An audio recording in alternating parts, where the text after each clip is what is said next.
This week we're beginning a two-part kitchen renovation project with a family who's been waiting 20 years for this moment. Yes! I think she's regretting it. Let's put it back, Dad. No. I've been helping homeowners improve their homes for a lot of years. They think it's intimidating, but it actually can be a lot of fun. And we're here to help. Good job, look at there. Dad's the expert, but I've learned a few things along the way. Practical, realistic home improvement information is what today's homeowner is all about.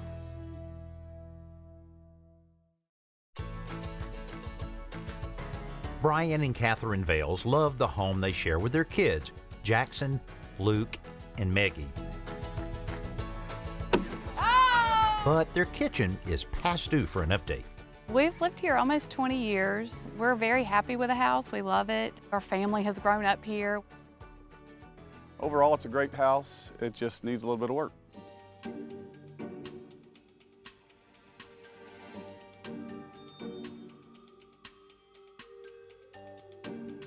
The kitchen is daunting to us, to be honest. We put new floors down about 5 or 6 years ago, so they're in good shape. The appliances are new.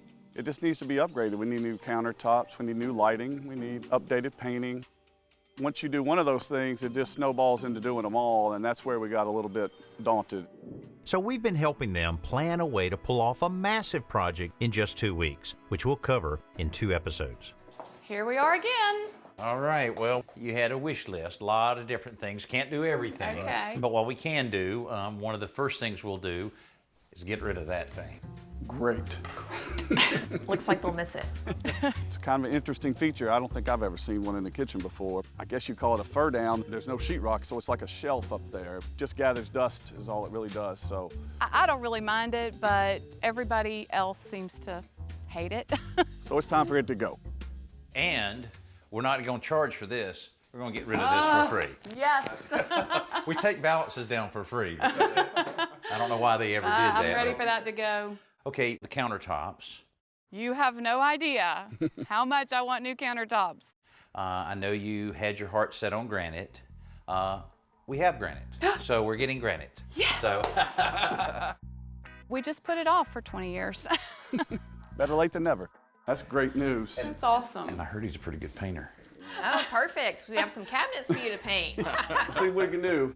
We have a lot of cabinets, a lot of cabinets. Little doors, big doors, tall doors, but hundreds of doors it seemed like. I almost ran.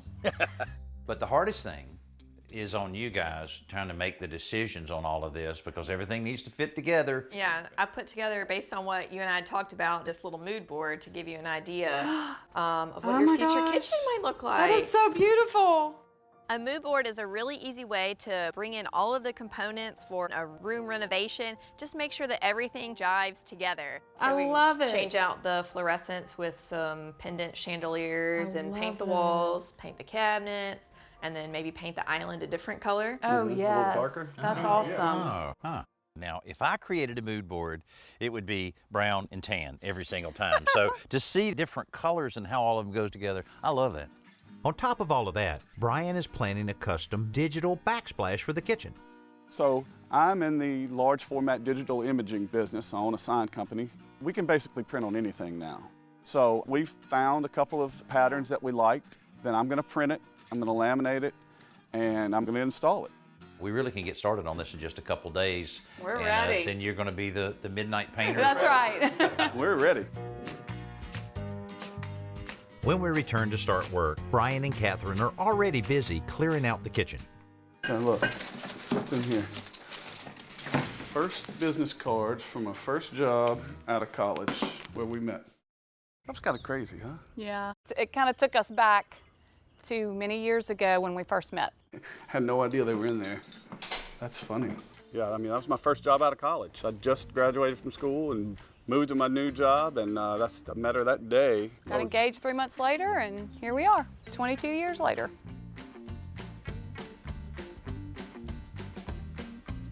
This really reminds me of Chelsea right after she eats lunch. Yeah. Can't deny it. Can't deny it. You know, of course, we have a few pictures of you sleeping. They're not in a tree like that koala bear, but you're sleeping right after lunch and you get sleepy like that. Yeah, we do resemble each other. I'm okay with that. Yeah, I think some of that can go in the garbage. So we're cleaning out the cabinets, and there are a lot of things in all the cabinets, and he wants to pare down a little bit. It's unbelievable the amount of stuff that you accumulate over the years. You know, remodeling always creates a little bit of stress in a family, but the stress developing here is how much stuff is she going to put back in the kitchen and how much she's going to allow. This is pretty. I'll keep it. Bless this house. Look at how sweet. Bless this house. We're looking at a big yard sale coming soon, I hope. Hey, it all fit before. One of the kitchen's more unique features is these cabinet closures. Doesn't everybody use those, or no? We have a 4-year-old that's very curious, and we have lots of cabinets that are overflowing with stuff that... It's coming back to me. You see this? We Right. can't take the rubber bands off because the doors will magically open on their own. It's not magic, it's force from the inside. It's not magic. We're gonna weed some stuff out, that's for sure. In most kitchens, the base cabinet below the sink offers the most amount of storage space. Unfortunately, this is how most of us use that space. Oops, we just toss things in there. It's pretty disorganized. So I'm going to show you a simple solution on how to build a shelf. Very simple shelf that'll fit in there, that'll nearly double the storage space and help you organize all your supplies. I made the shelf out of a 1x10 pine board. I started by cutting the shelf, the width of the cabinet, then I cut 2 short legs. In this case, the overall height of the shelving unit was about 12 inches. Then I simply screwed the shelf down to the legs using 1 5/8 inch drywall screws. I'm just going to slip this into place. Slide it in, stand it up. Now you'll notice in this case, I was able to squeeze the shelf in right in front of the trap of the sink. Now, if the pipe is in the way in your situation, you can just notch it, easily notch that with a jigsaw. But there you go. Now you have 2-tier storage, plenty of room to store all the supplies, keep them organized, but completely out of the way. We're just beginning an enormous 2-part project to renovate the kitchen Brian and Catherine have called home for 20 years. This might be worth something one day. Doubt it. We've cleaned out the cabinets, covered up the floors, and made a few discoveries. There's some mementos here. Aww. It does remind me when the boys were small and we had the wallpaper and didn't mind it, I guess. I love that wallpaper, Yeah, that was nice, wasn't it? like classic 90s.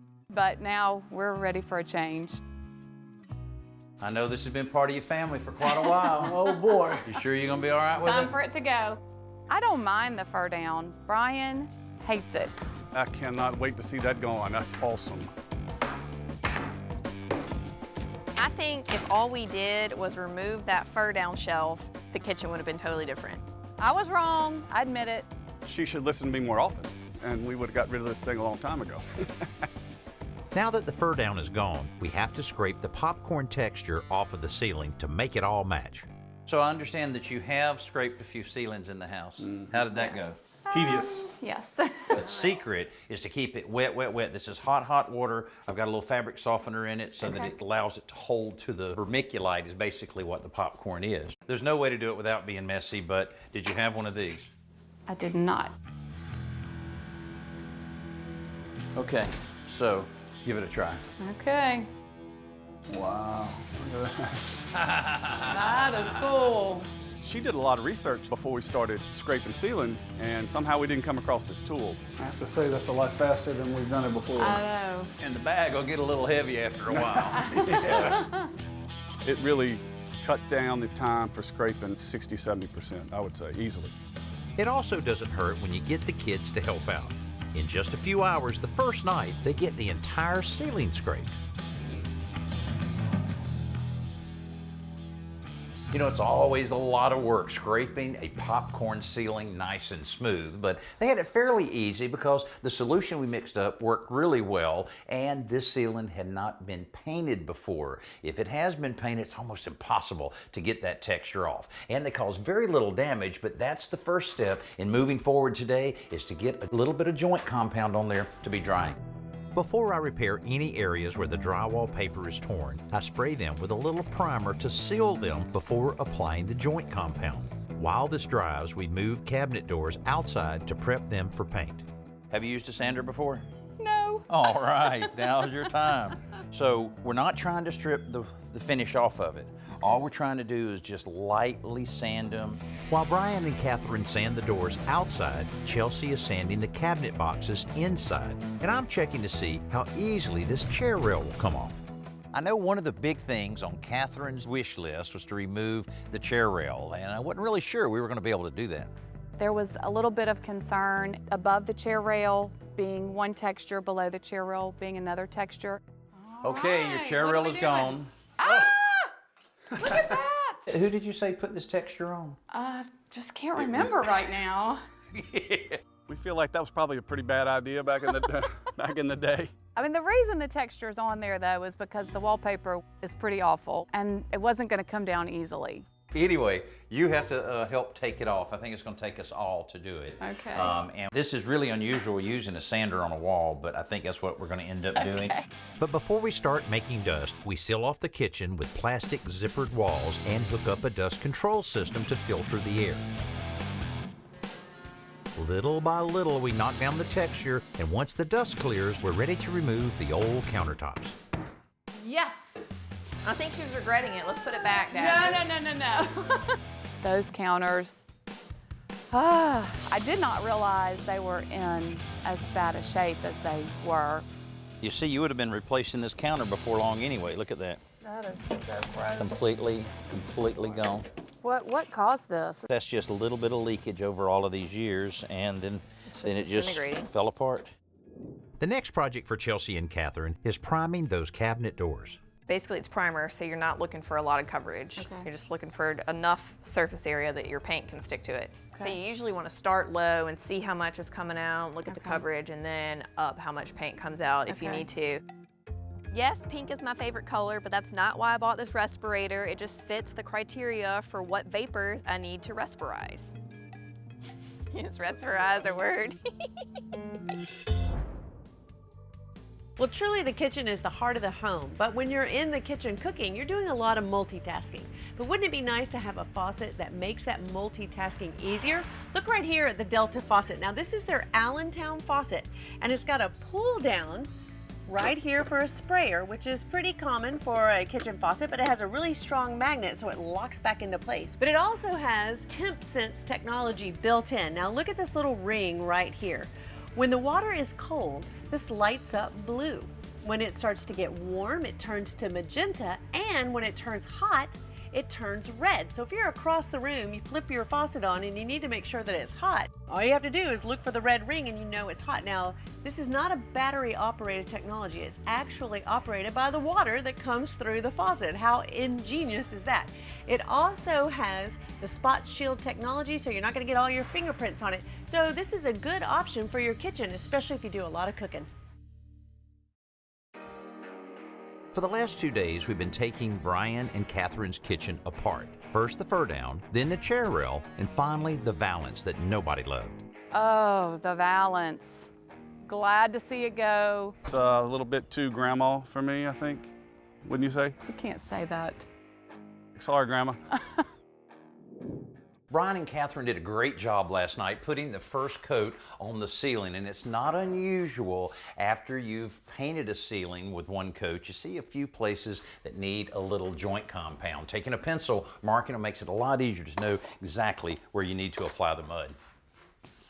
So Catherine, I had an idea I wanted to run by you. Okay. So we can paint the face of the cabinet. Right. And that would require us to mask off every single one of these openings. Oh. So I was thinking, what if we just sprayed it all? Oh my gosh, that would be so awesome. I was Okay. kind of hoping for that continuous look. It might actually be even quicker than having to mask everything That off. sounds great.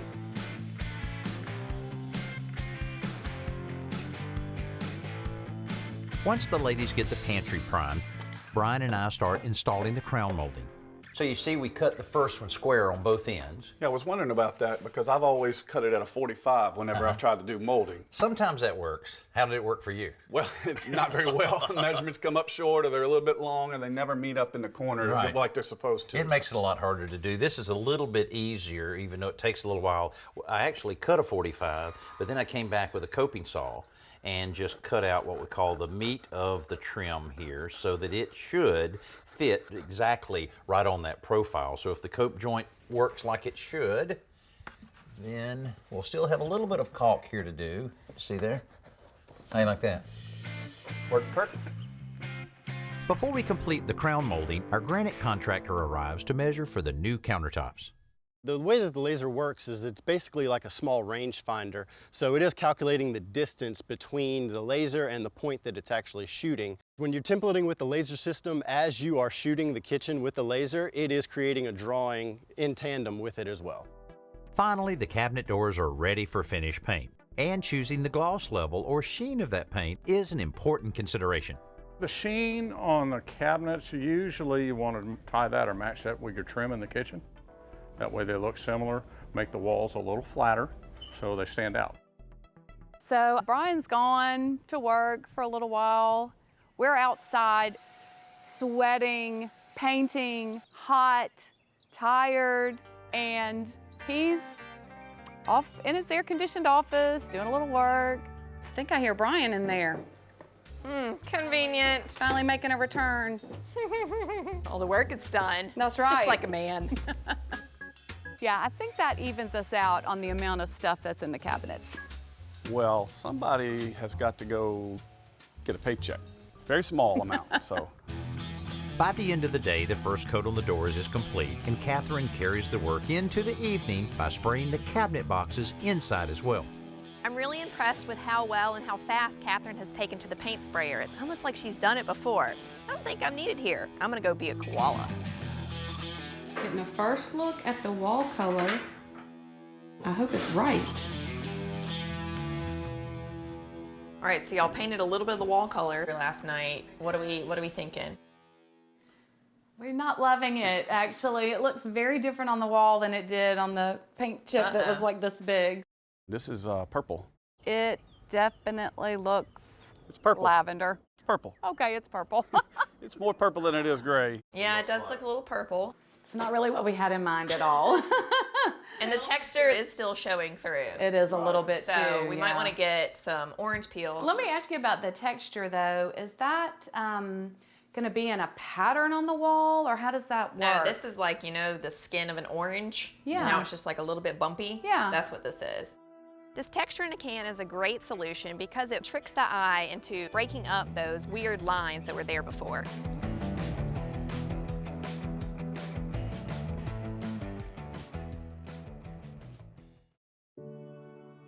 Brian and Catherine's kitchen is over 30 years old, and the only real updates it had seen were new appliances and new floors, so it was time for a fresh look. The see-through fur down and valance were useless and made the decent-sized kitchen seem even smaller than it actually was. The popcorn ceiling screamed 1980-something, and the darkly stained cabinets made the long, narrow kitchen feel like a tunnel. We're only halfway through this two-part project, but the improvements are already obvious. Removing the fur down and valance has opened the space up even more than anyone expected, and getting rid of the popcorn ceiling has given the room a clean, crisp look that was missing. On top of all of that, we removed the chair rail and added crown molding to make the room feel more finished and elegant. But the biggest change at this point has to be the cabinets. We haven't even replaced the doors yet, and they've gone from dark and daunting to light and bright. It's gorgeous. So far, it's not even done, and we're so The excited. change is so dramatic. I mean, it's just night and day, and we're not even halfway done. We could not be happier. It's a lot of hard work. Everybody's working hard together. Everybody's getting along, and it's been a lot of fun. I'm so excited about the lighting. I cannot wait for the granite. I want to see the cabinets put together. I know, the cabinets. I'm excited to see the island. It's going to be a little bit different color. And I just can't wait to see how we take that stuff up and be able to see how it all blends in with the floors, you know, see it come together. It's going to be awesome.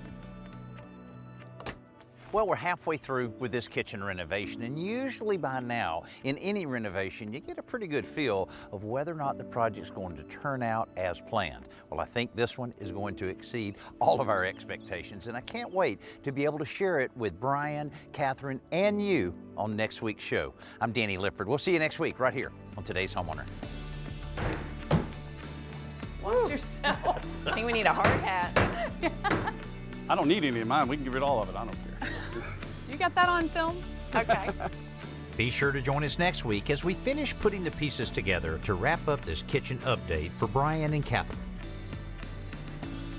High five me. No.